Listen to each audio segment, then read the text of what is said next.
Hi, my name is Deana-McDonagh. I'm an Associate Professor of Industrial Design here at the University of Illinois, Urbana-Champaign. I'd like to talk to you about disability and relevant design. It's a project that brings students with physical disabilities into the design studio. For designers, we have to elicit authentic needs. We have to identify product opportunities. And this can be a very complex exercise. People say one thing, they may do another, and they may feel something else. So for designers, we have to approach our design research from many, many angles.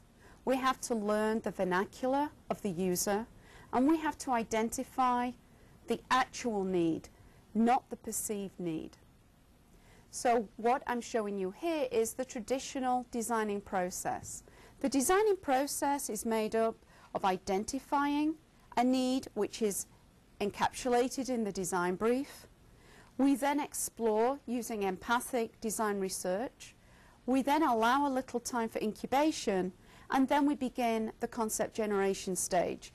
And that leads us through selection of a design that we think merits further development and refinement, and finally product launch. So traditionally, you'll see on the far right hand side, user input really came about post-production, once all the investment had been made.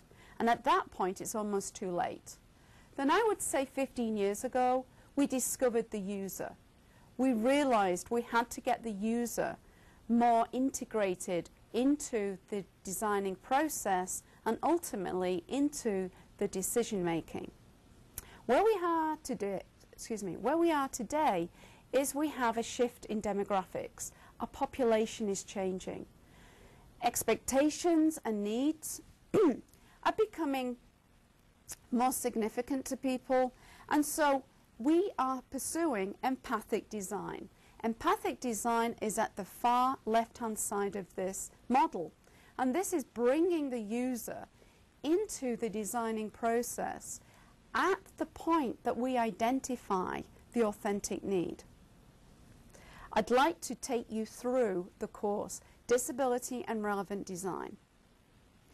These slides here show able-bodied students actually trying to restrict their mobility while they carry out a simple task.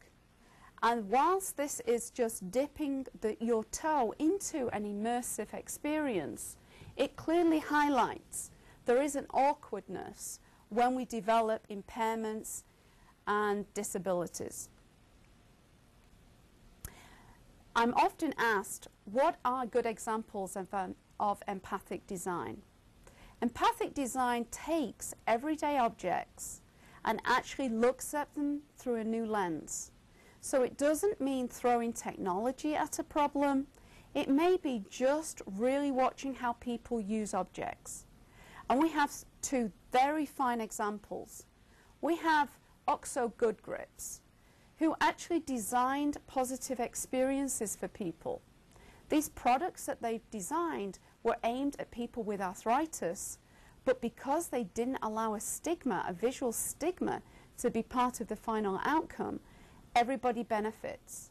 So they actually enable the user to pour fluids from the jug whilst the jug is, while the fluid is in motion. So this is taking a very basic product and rethinking it. This is a good example of empathic design. And the final example is Target. This new design enables larger print. You can actually view the products from overhead and from the side, and they actually come color-coded. So if you're sharing your home with other family members or friends, it's very clear which is your medicine, which are your drugs. So I would just like to recap that the Disability and Design course that we run here at the university is putting designers in touch with people very different to themselves, but also from their same culture, their same age. And our intention is that we have more empathic designed products in the marketplace for us all to benefit from.